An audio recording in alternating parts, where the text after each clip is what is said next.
இரண்டாம் வாசகம். திருத்தூதர் யோவான் எழுதிய முதல் திருமுகத்திலிருந்து வாசகம்.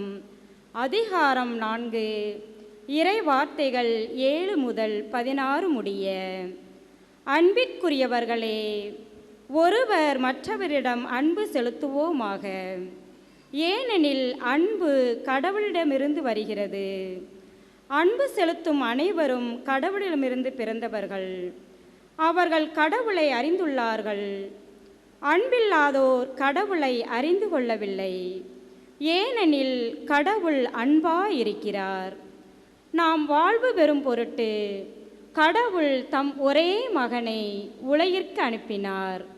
இதனால் கடவுள் நம்மீது வைத்த அன்பு வெளிப்பட்டது.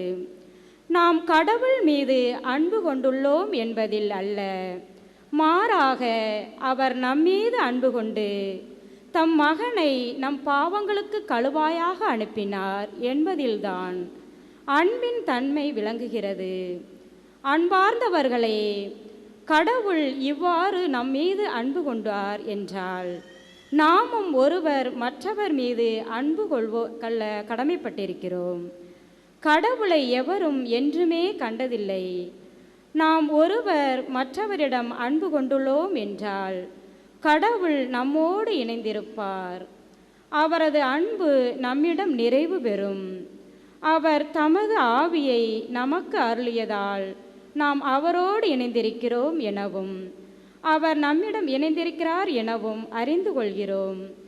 தந்தை தம் மகனை உலகிற்கு மீட்பராக அனுப்பினார் என்பதை நாங்களே கண்டறிந்தோம், சான்றும் பகர்கின்றோம்.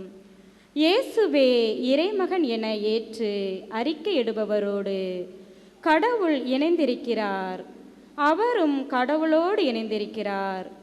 கடவுள் நம்மிடம் கொண்டுள்ள அன்பை அறிந்துள்ளோம், அதை நம்புகிறோம். கடவுள் அன்பாயிருக்கிறார். அன்பில் நிலைத்திருக்கிறவர் கடவுளோடு இணைந்திருக்கிறார். கடவுளும் அவரோடு இணைந்திருக்கிறார். ஆண்டவரின் அருள்வாக்கு. இறைவனுக்கு நன்றி.